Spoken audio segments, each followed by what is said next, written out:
चलो बच्चों, सभी को गुड इवनिंग। और तुम तीनों बच्चों को तो स्पेशल, तीनों एक साथ पानी पीते हो, बहुत शानदार। देखो बेटा,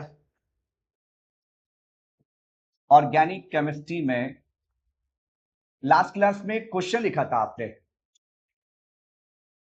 why does NO2 group at ortho and para position, ortho and para position of ortho and para position of halobenzene increase reactivity for nucleophilic substitution। ये लास्ट क्लास में क्वेश्चन लिखा था आप सभी ने। अब जरा इसका आंसर समझिए क्या होता है।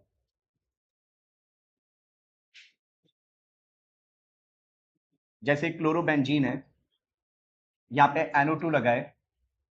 अब इस पर ये न्यूक्लियोफाइल आके अटैक करता है। आपकी तबीयत खराब है बेटा? खैर, इस लड़की ने वीडियो डिस्टर्ब करी, कोई बात नहीं। हाँ जी, अब ये न्यूक्लियोफाइल जब इस पे आके अटैक करेगा तो पहले एक इंटरमीडिएट बनेगा, chlorine atom, nucleophile, negative charge, और यहां पे कौन आ गया? NO2। अब ये जो बना था ये कौन है? इंटरमीडिएट। अब इस इंटरमीडिएट में से Cl माइनस अलग हो गया। Cl माइनस अलग होने के बाद फिर ये बन गया आपका प्रोडक्ट। कैसे बना? ठीक है जी, रेजोनेंस हो गया, पाई बॉन्ड के इलेक्ट्रॉन शिफ्ट हो गए, ये राजी, ये प्रोडक्ट बन गया। आपने लास्ट क्लास में लाइन सीख ली थी कि जिसका इंटरमीडिएट स्टेबल होता है, जिसका इंटरमीडिएट स्टेबल होता है उसका प्रोडक्ट बनाना आसान होता है। जिसका इंटरमीडिएट जितना ज्यादा स्टेबल होता है उसका प्रोडक्ट उतनी ही आसानी से बन जाता है। अब यहां पे जो NO2 है, ये एक तो माइनस आई है, इंडक्टिव इफेक्ट दिखा रहा है माइनस आई। इसके अलावा ये साथ में माइनस आर भी दिखा रहा है। मैंने कल बताया था, जो भी लास्ट क्लास ली थी, कि माइनस पे माइनस होगा तो स्टेबिलिटी बढ़ती है, और प्लस पे प्लस होगा तो भी स्टेबिलिटी बढ़ती है। तो ये दोनों माइनस आर और माइनस आई इफेक्ट यहां इंटरमीडिएट की स्टेबिलिटी को इंक्रीज कर रहे हैं। अगर NO2 का माइनस आई और माइनस आर इंटरमीडिएट की स्टेबिलिटी को बढ़ाएगा तो रिएक्शन को करवाने में मदद करेगा, रिएक्शन कराना आसान हो जाएगा। आगे सभी को समझ में? ठीक है, तो इसको लिख लो जरा। The minus are effect and minus I effect of NO2 group increase NO2 group increase stability of intermediate carboanion, stability of intermediate carboanion. The minus R effect and minus I effect of NO2 group increase the stability of intermediate carboanion. So it increase reactivity for nucleophilic substitution। जल्दी copy करिए बच्चों। अब हम halo alkane chapter में hello benzene जो topic चल रहे हैं उसकी लास्ट रिएक्शन पे आ गए। रिएक्शन का नाम है इलेक्ट्रोफिलिक सब्स्टिट्यूशन।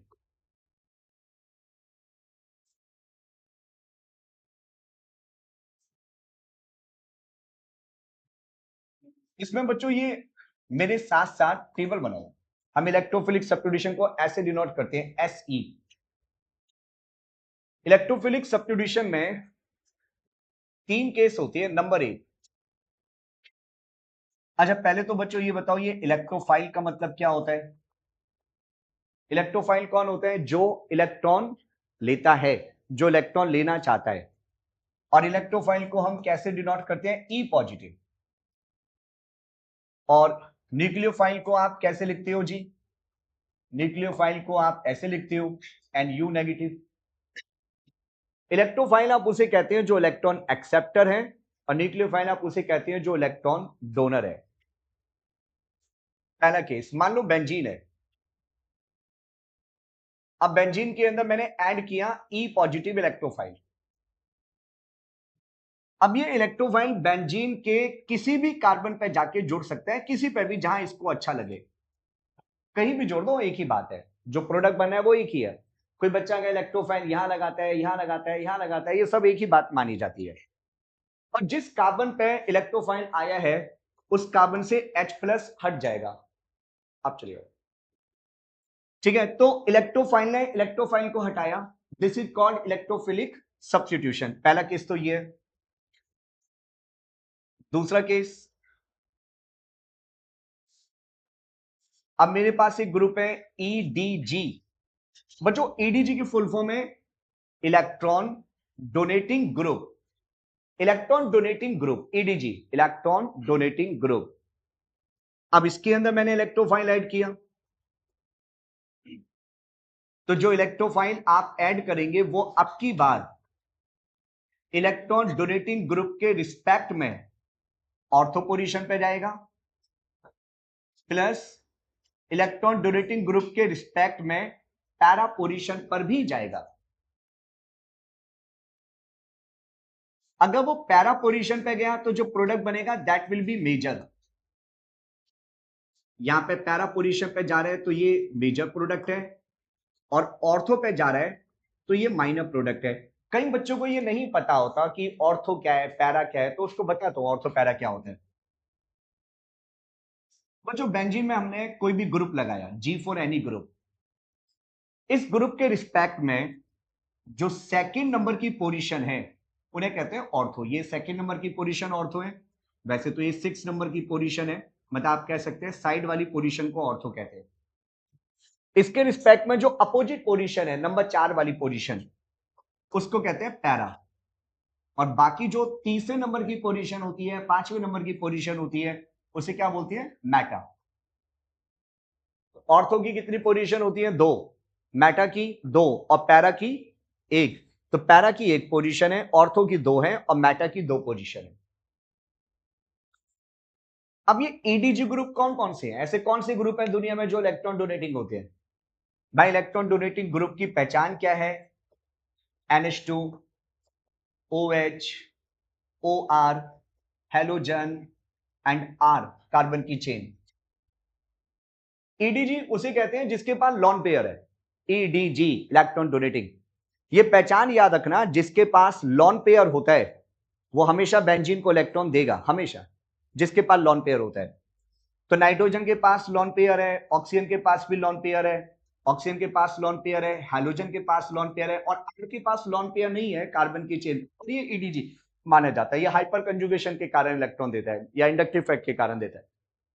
अगर बेंजीन पर इनमें से कोई भी ग्रुप लगाए तो हमारा इलेक्ट्रोफिलिक सब्स्टिट्यूशन ऑर्थो और पैरा पे होगा। मैं आपको 12th की पूरी ऑर्गेनिक बता रहा हूं, कॉम्पिटिशन में तो बहुत सारा चलता है, जेई और नीट में हमारा। अगर आपने ये आज की क्लास की टेबल समझ ली तो 12th के ऑर्गेनिक के चारों चैप्टर का इलेक्ट्रोफिलिक सब्स्टिट्यूशन एक साथ हो जाएगा। अब इसके बाद तीसरा केस क्या होता है? तीसरा केस होता है कि हमने बेंजीन के ऊपर कोई ग्रुप लगाया इलेक्ट्रॉन विड्रॉइंग, EWG। अब मैंने क्या लिखा है, EWG, इलेक्ट्रॉन विड्रॉइंग ग्रुप। अभी जो इलेक्ट्रॉन विड्रॉइंग ग्रुप है इससे इलेक्ट्रोफाइल आया, ये रहा जी इलेक्ट्रॉन विड्रॉइंग ग्रुप। अब इलेक्ट्रॉन विड्रॉइंग ग्रुप के कारण जो इलेक्ट्रोफाइल है वो आएगा मेटा पोजीशन पर। अभी मैं ये नहीं बता रहा क्यों, ये समझाऊंगा, पहले जरा रिएक्शन समझते हैं कि कहां जाएगा, कौन जाएगा, कहां जाएगा, क्यों जाएगा, बाद में डिस्कस करेंगे। इलेक्ट्रॉन विड्रॉइंग ग्रुप कौन से होते हैं? इलेक्ट्रॉन विड्रॉइंग की पहचान है कि इलेक्ट्रॉन विड्रॉइंग वाला या तो डबल बॉन्डेड होगा या ट्रिपल बॉन्डेड होगा। इलेक्ट्रॉन विड्रॉइंग वाला या तो डबल बॉन्ड से जुड़ा होगा या ट्रिपल बॉन्ड से जुड़ा होगा। और इलेक्ट्रॉन डोनेटिंग किससे जुड़ा होता है? Lone pair. इलेक्ट्रॉन डोनेटिंग पर लॉन पेयर होता है। जैसे NO2 में यहां पे आप देख रहे हैं डबल बॉन्ड है। इसके अलावा साइनाइड में ट्रिपल बॉन्ड है। एल्डिहाइड CHO में डबल बॉन्ड है। कीटोन में डबल बॉन्ड है। कार्बोक्सिक एसिड में भी डबल बॉन्ड है। Carboxylic acid C double bond OH। अभी फिलहाल मैंने ये बताया कि 3 केस होते हैं टोटल। पहला केस बेंजीन, बेंजीन में आपने इलेक्ट्रोफाइल डाला, वो कहां जाएगा, कहीं भी लगा दो। दूसरा केस इलेक्ट्रॉन डोनेटिंग, अगर इलेक्ट्रॉन डोनेटिंग में इलेक्ट्रोफाइल डाला है तो वो इलेक्ट्रोफाइल कहां जाएगा, ऑर्थो पे जाएगा और पैरा पे जाएगा, 2 प्रोडक्ट बनेंगे।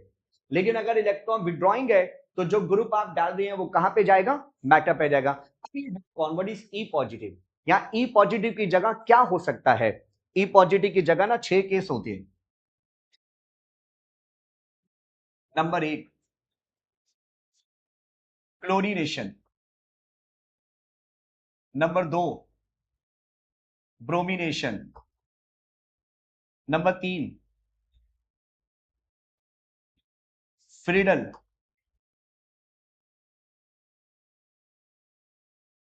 फ्रीडल की स्पेलिंग यार, ठीक है जो भी है, फ्रीडल क्राफ्ट एल्काइलेशन,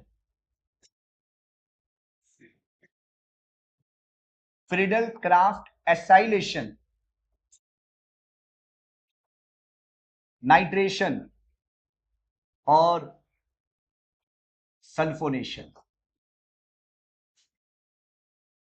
ठीक है, chlorination, bromination, Friedel craft alkylation, Friedel Crafts acylation, nitration, sulphonation.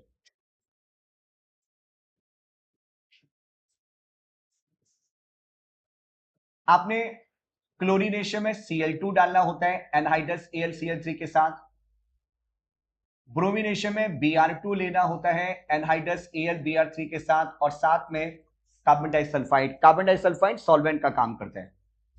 Friedel craft alkylation में हम एल्काइल क्लोराइड लेते हैं एनहाइड्रस AlCl3 के साथ में, इसमें हम एसिड क्लोराइड लेते हैं,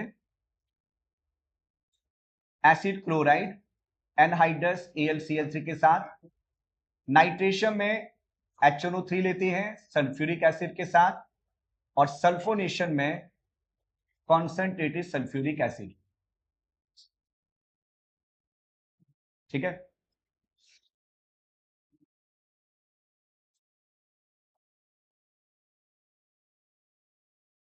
अगर मैं क्लोरीनेशन करा रहा हूं तो आपने बेंजीन पे क्लोरीन लगाना है, और वो किसी भी कार्बन पे लगा दो जहां आपको लगता है, कहीं भी जहां आपको अच्छा लगे। ये भी हो सकता है कि मैं अगर ब्रोमिनेशन करा रहा हूं तो ब्रोमीन आ जाएगा, फ्रीडल क्राफ्ट एल्काइलेशन में बेंजीन पे क्या आ जाएगा जी, आर आ जाएगा, फ्रीडल क्राफ्ट एसाइलेशन में बेंजीन के ऊपर एसाइल ग्रुप लगाना है, नाइट्रेशन की रिएक्शन में बेंजीन पर NO2 ग्रुप लगाया जाता है, और सल्फोनेशन में बेंजीन पर सल्फोनिक ग्रुप लगाते हैं, sulphonic SO3H, SO3H sulphonic. Okay, तो पहले बच्चों टेबल बना लो, ये टेबल और ये दोनों को मिला के अच्छे से समझा दो, फटाफट टेबल कंप्लीट करो। तो ये दोनों टेबल आप सबने बना ली है, काफी देर से यहाँ पे स्लाइड पड़ी हुई थी। अब फिलहाल इसको यूज करना सीखते हैं कि कैसे अप्लाई करना है ना। जो बच्चा नहीं लिख पाया वो बच्चा फोटो खींच लो फटाफट, जरा खींचो फोटो।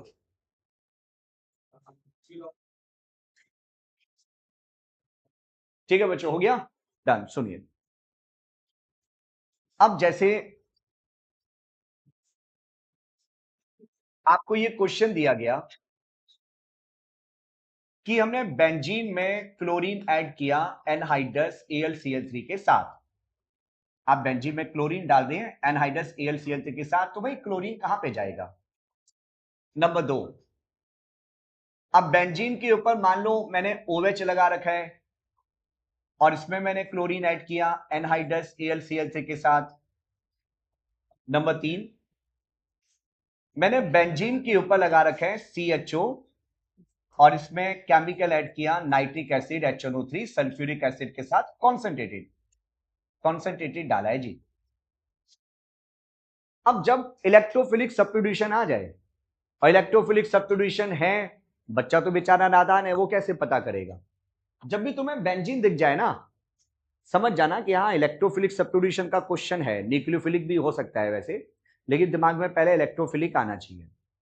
अब बेंजीन दिख जाए और साथ में AlCl3 दिख जाए, फिर तो 100% इलेक्ट्रोफिलिक सब्स्टिट्यूशन है। अब पहले मैं ये चेक करूंगा कि भाई मुझे लगाना क्या है और लगाना कहां पर है। तो मुझे ये पता चल रहा है कि Cl2 और AlCl3, इन दोनों से मुझे पता चल रहा है कि बेंजीन पे क्लोरीन लगाना है, या लगवाया ना। अगर Cl2 और AlCl3 ऐड करते हैं तो बेंजीन पे क्लोरीन लगाना होता है। तो आपने क्या किया, आपने बेंजीन पे क्लोरीन लगा दिया।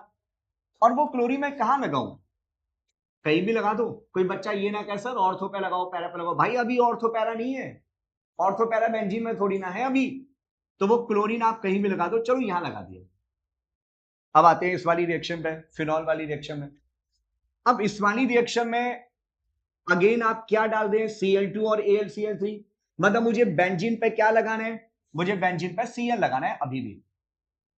आपने देखा सबसे पहले मैं क्या चेक कर रहा हूं, मैं पहले चेक करूं भाई क्या लगाना है। पहले मैं ये देख रहा हूं, मुझे पता चल गया मुझे बेंजीन पे क्लोरीन जोड़ना है। वो कहां जोड़े। अब दूसरा क्वेश्चन आता है कि क्लोरीन जोड़ना है, ठीक है, कहां जोड़ा जाए, कहां पे लगाया जाए। तो इसके लिए मैं ये चेक करूंगा कि ये जो ग्रुप है क्या ये इलेक्ट्रॉन डोनेटिंग है, क्या इलेक्ट्रॉन विड्रॉइंग है। अगर इलेक्ट्रॉन डोनेटिंग है तो ऑर्थो पे लगाना और पैरा पे लगाना, और इलेक्ट्रॉन विड्रॉइंग है तो मेटा पे आता है। यार OH मैंने इलेक्ट्रॉन डोनेटिंग में लिखवाया, मैंने कहा कि OH जो होता है वो इलेक्ट्रॉन डोनेटिंग है क्योंकि इस पे ना लॉन पेयर है। तो OH के पास लॉन पेयर है, ये बेंजीन को लॉन पेयर डोनेट कर रहा है, इसलिए आपने OH के रिस्पेक्ट में ऑर्थो पोजीशन और पैरा पोजीशन पे क्लोरीन लगाना है। तो एक बार मैंने क्लोरीन लगाया ऑर्थो पे, दूसरी बार मैंने क्लोरीन को कहां लगा दिया, पैरा पोजीशन पे। इसमें पैरा पोजीशन वाला प्रोडक्ट क्या होगा जी, मेजर, और ऑर्थो पोजीशन वाला प्रोडक्ट क्या होगा, माइनर। चलिए अब ये बताइए सभी को समझ में आ रहा है कैसे चेक करना है। आपने क्वेश्चन सॉल्व करने के स्टेप सीखे, क्या स्टेप है, पहला क्या ध्यान में देना है कि क्या लगाएं, और दूसरा क्या ध्यान देना है कहां पर लगाएं। बस अब आते हैं तीसरी रिएक्शन पे। अब जरा इसको सोच के बताओ कि बेंजीन पे क्या लगाना है। बेंजीन पर NO2 लगाना है ना, NO2 लगाना है। वो NO2 अब मैं कहां लगाऊं, ये तो पता चल गया जी NO2 लगाना है। वो NO2 ऑर्थो पे आएगा, पैरा पे आएगा, मेटा पे आएगा, या कहीं भी लगा सकते हैं। ये कौन सा ग्रुप है CHO, मैंने CHO एल्डिहाइड को ना इलेक्ट्रॉन विड्रॉइंग की कैटेगरी में लिखवाया है। ये रहा CHO यहां पे इलेक्ट्रॉन विड्रॉइंग एल्डिहाइड। तो इलेक्ट्रॉन विड्रॉइंग होने के कारण CHO की वजह से रिएक्शन मेटा पोजीशन पर होगी। तो CHO के लिए ये वाली पोजीशन मेटा है, यहां मेटा पोजीशन पे NO2 लगा दो। This is the answer. हो गया, क्लियर हो गया, कॉन्सेप्ट समझ में आ गया सभी बच्चों को, है ना। थोड़ा सा जल्दी नोट करिए। तो आप लोगों ने एक बहुत अच्छी बात आज सीखी है। इसके अलावा हाँ, कि ऑर्थो पैरा पे कब जाएगा और मेटा पे कब जाएगा और कहीं पर भी कब जाएगा, तीन बातें आपने सीख ली, राइट। और कौन जाएगा ये भी आपने सीख लिया। अब यार इसके लिए टेबल आनी जरूरी है ना। अगर ये टेबल आती है तो 12th क्लास का क्वेश्चन तो 100% सही होने वाला है। IIT JEE और नीट में हमें थोड़ा सा और भी बातें सीखनी पड़ती हैं, लेकिन 12th में गलत नहीं होगा। 12th के सारे क्वेश्चन इस टेबल से आपके सॉल्व होंगे। अब यार आगे बढ़ते हैं हम, क्योंकि ये वाला चैप्टर कर रहे हैं अभी हेलोबेंजीन वाला, तो अभी हम हेलोजन की बात करते हैं। सवाल लिखो बच्चों, why does electrophilic substitution in halobenzene occur at ortho and para position? Why does electrophilic substitution in the halobenzene occur at ortho and para position? कारण समझना जी क्यों। देखो हेलोजन एटम बेंजीन से ज्वाइन है और हेलोजन के पास है लॉन पेयर। अब इसमें होता है रेजोनेंस। मैं रेजोनेंस की चलो सारी स्ट्रक्चर नहीं बना रहा, बस 3-4 स्ट्रक्चर बना के समझा देता हूं, आपको भी सारी बनाने की जरूरत नहीं है। जब भी रेजोनेंस होता है तो बेंजीन में जो चार्ज है वो ऑल्टरनेट पोजीशन पे घूमता है, एक एटम को छोड़ के दूसरे एटम पे जाता है। मान लो आपको कहीं पे कुछ ऐसा अरेंजमेंट मिले, डबल बॉन्ड के आगे सिंगल बॉन्ड है और सिंगल बॉन्ड पे नेगेटिव चार्ज है, या नेगेटिव चार्ज की जगह लॉन पेयर लिखा है तो वो एक ही बात है, लॉन पेयर या नेगेटिव चार्ज एक ही बात है। ये नेगेटिव चार्ज सिंगल बॉन्ड पे जाएगा, और जब ये नेगेटिव चार्ज सिंगल बॉन्ड पे जा रहा है तो यहां पे जो इलेक्ट्रॉन थे वो रिपल्शन के कारण आगे चले गए। तो अब जो स्ट्रक्चर है वो कैसी बनेगी, ऐसे बनेगी, यहां आ जाएगा डबल बॉन्ड और यहां पे चार्ज कैसा आ जाएगा, माइनस का। तो अब देखो जरा, ये कौन है भाई, सिंगल बॉन्ड, और सिंगल बॉन्ड के आगे क्या है, डबल बॉन्ड। तो ये अपना लॉन पेयर डोनेट करेगा सिंगल बॉन्ड को, और यहां जो डबल बॉन्ड है उसके इलेक्ट्रॉन आगे चले गए। तो हैलोजन और बेंजीन के बीच में आ गया डबल बॉन्ड, क्योंकि हैलोजन इलेक्ट्रॉन डोनेट कर रहा है। और ये पाई बॉन्ड टूटा तो पाई बॉन्ड के इलेक्ट्रॉन यहां आ गए इस पोजीशन पे, और इस पोजीशन का नाम क्या था, ऑर्थो। बाकी ये दोनों डबल बॉन्ड तो अपनी जगह पर एजिडिस है ना, डबल बॉन्ड तो जहां थे वहां पे एजिडिस है, ये वाले बॉन्ड तो। अब क्या होगा, अब ये डबल बॉन्ड अपनी जगह एजिडिस है। मैंने अभी बोला था कि चार्ज ऑल्टरनेट पोजीशन पे घूमता है। अब ये नेगेटिव चार्ज इस सिंगल बॉन्ड पे जाएगा, और जब ये नेगेटिव चार्ज सिंगल बॉन्ड पे जा रहे हैं तो यहां पे जो डबल बॉन्ड है उसके दोनों इलेक्ट्रॉन यहां आगे वाली पोजीशन पे आ गए, और इस पोजीशन का नाम क्या है, पैरा। तो अब मैं डबल बॉन्ड यहां बना दूंगा, ये वाला नेगेटिव चार्ज इधर आया, ये वाला डबल बॉन्ड एजिडिस है, और ये पाई बॉन्ड टूटा है तो इसके इलेक्ट्रॉन यहां आ गए पैरा पोजीशन पे। फिर इसके बाद जो अगली स्ट्रक्चर बनेगी, चलो वो भी बना देते हैं जब इतना बना लिया तो।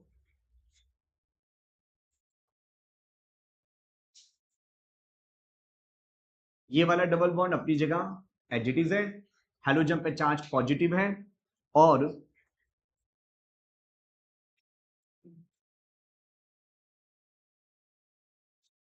देखो जरा यहां पे नेगेटिव चार्ज था।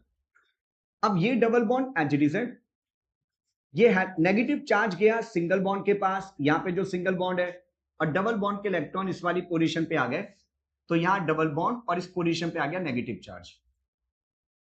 फिर अगली स्ट्रक्चर में नेगेटिव चार्ज गया सिंगल बॉन्ड पे, डबल बॉन्ड के इलेक्ट्रॉन वापिस आगे चले गए, तो double bond double bond double bond और हैलोजन। ये है हैलोबेंजीन की रेजोनेटिव स्ट्रक्चर।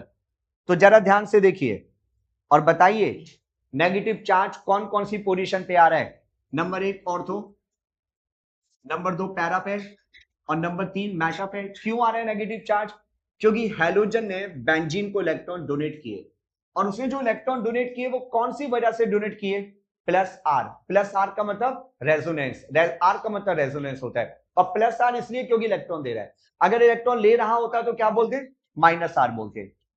तो यहां पे लिखेंगे halogen atom donate its lone pair, halogen atom donate its lone pair to benzene, donate its lone pair to benzene due to resonance, and make ortho and para electron rich position। अच्छा, ये जो मैंने लिखा ना due to resonance के साथ bracket में वो लिख लो प्लस आर, या ब्रैकेट पे लिख लेंगे plus are effect, plus are effect, and make ortho and para electron rich position. So electrophilic substitution in halobenzene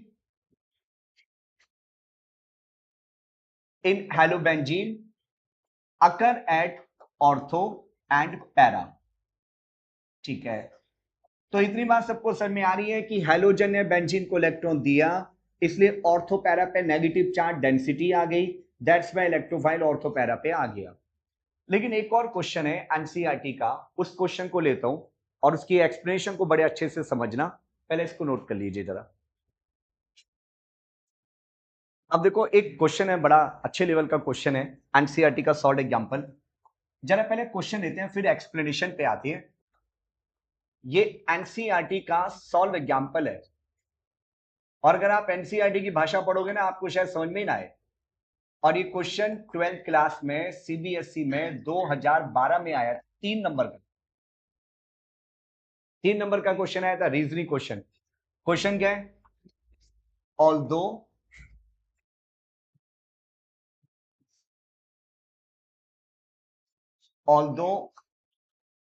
chlorine atom is minus I group, but electrophilic substitution in chlorobenzene occur at ortho and para. Full stop. Explain why.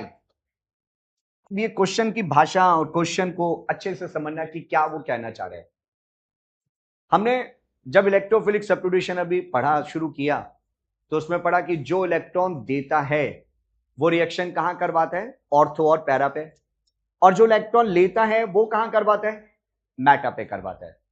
और यहां पे देखो क्या लिखा है, chlorine atom is minus आई, मतलब chlorine atom ना electron लेने वाला ग्रुप है।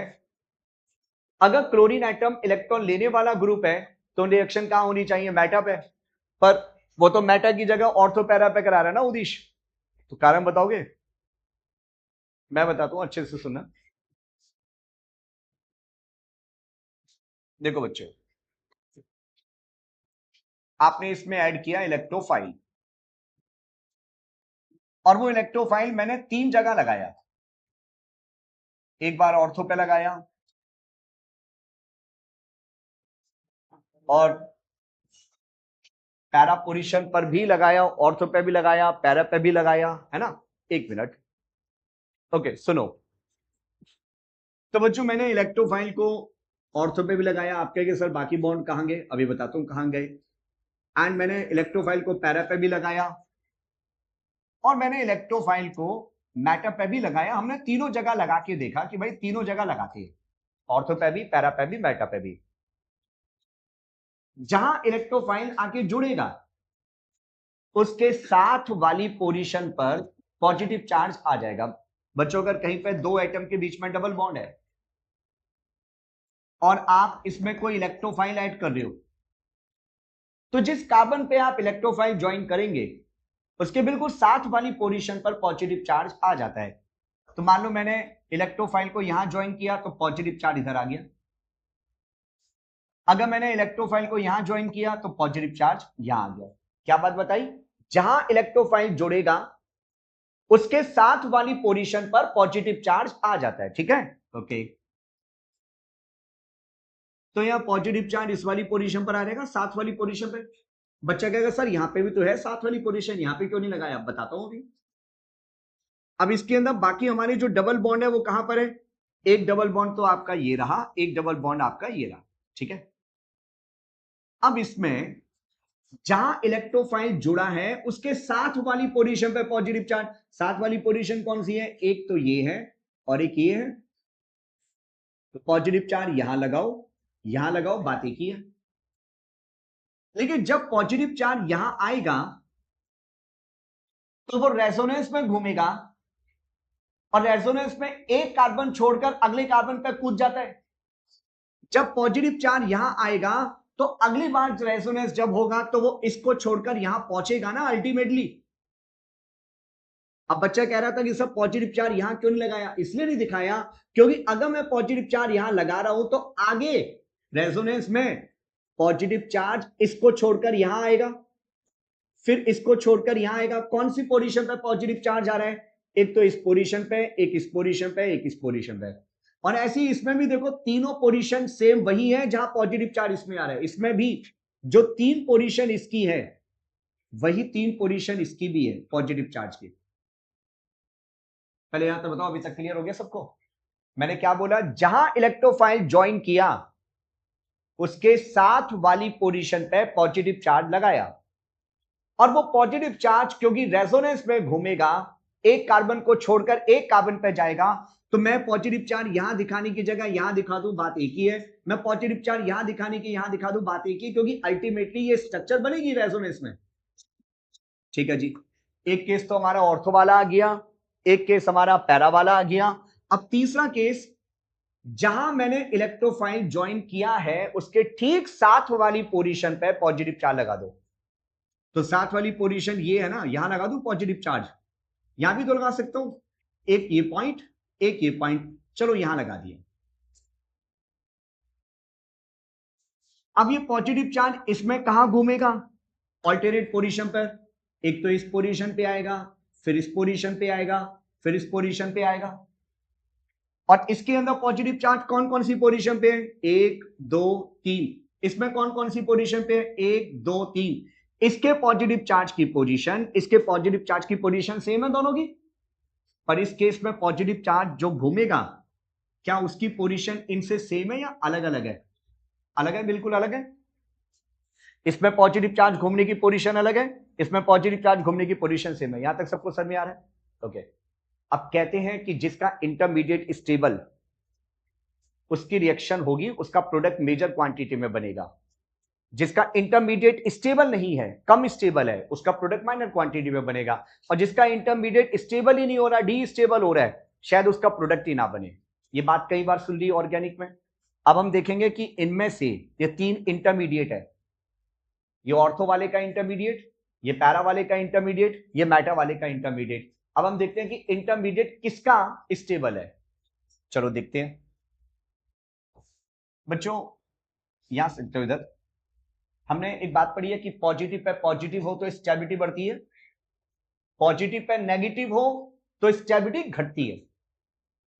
बच्चों मान लो किसी आइटम पे पॉजिटिव चार्ज आ गया, कार्बन पे, कहीं पे किसी कार्बन पे पॉजिटिव चार्ज है, और इस कार्बन के साथ जो ग्रुप लगा है इसके पास लोन पेयर है, तो ये ना अपना लोन पेयर इसको डोनेट करेगा, और इस प्रोसेस को कहते हैं प्लस आर इफेक्ट। अभी पीछे प्लस आर इफेक्ट एक शब्द आया था, मतलब रेजोनेंस में इलेक्ट्रॉन देना। और ये जो प्लस आर इफेक्ट होता है, मतलब ये जो ग्रुप है जो लोन पेयर दे रहा है, इस ग्रुप को क्या बोलेंगे, प्लस आर ग्रुप। अगर प्लस के ऊपर प्लस आ गया तो ये क्या करेगा, ये स्टेबिलिटी को बढ़ा देगा, इंक्रीज कर देगा। अब जरा देखो ध्यान से, क्या इस केस में, क्या इस केस में ये कंडीशन आ रही है? बिल्कुल आ रही है भाई। क्लोरीन एटम अपना लोन पेयर इसे डोनेट करेगा, लोन पेयर डोनेट करने की इस प्रोसेस का नाम क्या है, प्लस आर इफेक्ट। तो मतलब क्लोरीन जिस कार्बन से जुड़ा है वो उस कार्बन को स्टेबल कर रहा है, यहां पे भी क्लोरीन जिस कार्बन से जुड़ा है उसको वो स्टेबल कर रहा है इलेक्ट्रॉन डोनेट करके। क्या यहां पर पॉजिटिव चार्ज आएगा? क्या इस कार्बन पे पॉजिटिव चार्ज आएगा, ये वाला कार्बन जिसे क्लोरीन जुड़ा है? नहीं जी, नहीं आएगा। तो क्या यहां पे कोई प्लस आर इफेक्ट लगेगा? नहीं लगेगा, कोई प्लस आर इफेक्ट नहीं लगेगा। इसमें प्लस आर इफेक्ट लग रहा है, इसमें भी लग रहा है, इसमें प्लस आर इफेक्ट नहीं लग रहा। ठीक है, यहां प्लस आर इफेक्ट तो नहीं लग रहा। ठीक है, प्लस आर इफेक्ट वाली बात समझ में आ गई। अब एक था इंडक्टिव इफेक्ट। इंडक्टिव इफेक्ट क्या था? इंडक्टिव इफेक्ट का मतलब होता है सिग्मा बॉन्ड के इलेक्ट्रॉन को खींचना या सिग्मा बॉन्ड के इलेक्ट्रॉन को पुश करना। इस वाले बॉन्ड के इलेक्ट्रॉन को ये क्लोरीन खींच रहा है, माइनस आई। इस वाले बॉन्ड के इलेक्ट्रॉन को क्लोरीन खींच रहा है, माइनस आई। इस वाले बॉन्ड में भी खींच रहा है, माइनस आई इसमें भी है, माइनस आई इसमें भी है, माइनस आई इसमें भी है, लेकिन इसमें प्लस आर भी है, इसमें प्लस आर भी है, इसमें प्लस आर नहीं है।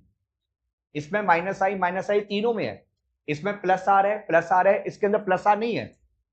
यहां पे क्लोरीन का माइनस आई इफेक्ट, यहां पे भी क्लोरीन का माइनस आई इफेक्ट, और यहां पर भी क्लोरीन का माइनस आई इफेक्ट क्या कर रहा है? इस वाले केस में माइनस आई इफेक्ट क्या काम कर रहा है?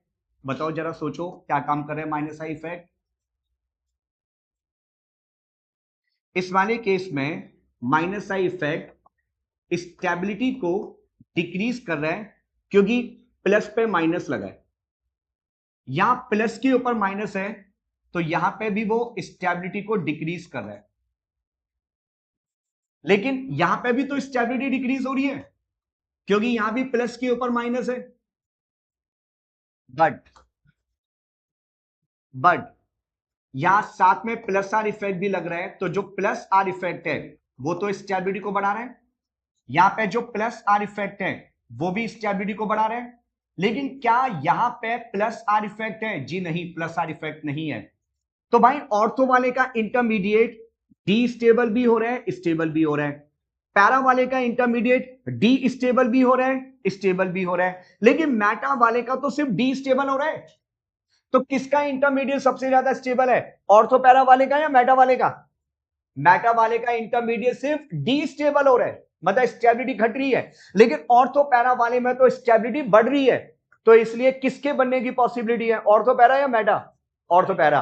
तो ऑर्थो पैरा पे रिएक्शन कराएगा, क्लोरीन इलेक्ट्रॉन खींच रहा है, सही बात है, लेकिन वो इलेक्ट्रॉन कौन सी वजह से खींच रहा है, माइनस आई। लेकिन वो इलेक्ट्रॉन देने का भी तो काम कर रहे हैं, और इलेक्ट्रॉन देने का काम किसकी वजह से कर रहे हैं, प्लस आर के कारण। तो ऑर्थो और पैरा वाले के इंटरमीडिएट कार्बोकेटायन ज्यादा स्टेबल हैं, मेटा वाले का इंटरमीडिएट कार्बोकेटायन लेस स्टेबल है। दैट्स व्हाई सब्स्टिट्यूशन मेटा पे नहीं होता। तो क्या मेटा वाला प्रोडक्ट बनेगा, भूल जाओ, नहीं बनेगा। कौन सा बनेगा, सिर्फ ऑर्थो पैरा। एक्सप्लेनेशन पसंद आ गई? अब कई बच्चों को हो सकता है सर समझ में नहीं आया होगा, ये वीडियो अपलोड कर दूंगा यूट्यूब चैनल पे या नित्य एकेडमी की ऐप पे, वहां से आप देख लेना, ठीक है। दोबारा बोलना भाई। देखो, इंडक्टिव फैक्ट में ना ये नहीं होता कि माइनस आई उसी कार्बन पर जुड़ो जिस पर पॉजिटिव या नेगेटिव चार्ज है। अगर वो 2-3 कार्बन का गैप है तो भी इंडक्टिव फैक्ट लगेगा। मतलब जैसे आप ये सोच रहे हो कि इस कार्बन पे पॉजिटिव चार्ज है तो माइनस आई इसी पे लगाओ, नहीं, ऐसा जरूरी नहीं है। अगर यहां पॉजिटिव चार्ज है और यहां माइनस आई लगे हुए तो भी चलेगा, बट प्लस आर और माइनस आर तो तभी होगा ना जब वो उसी पर जुड़ा हो जिस पर पॉजिटिव चार्ज आया है, वरना नहीं माना जाएगा। ठीक है बच्चों, तो आज इसको खत्म करते हैं। और अभी सुनो, अब आप लोग क्या करना, इलेक्ट्रोफिलिक सब्स्टिट्यूशन की ये सारी रिएक्शन क्लोरोबेंजीन के साथ घर से लिख के लाना, क्लोरोबेंजीन के साथ ये सारी रिएक्शन घर से लिख के लाना। अगली क्लास में चैप्टर खत्म कर दूंगा। गुड नाइट, अपना ध्यान रखना।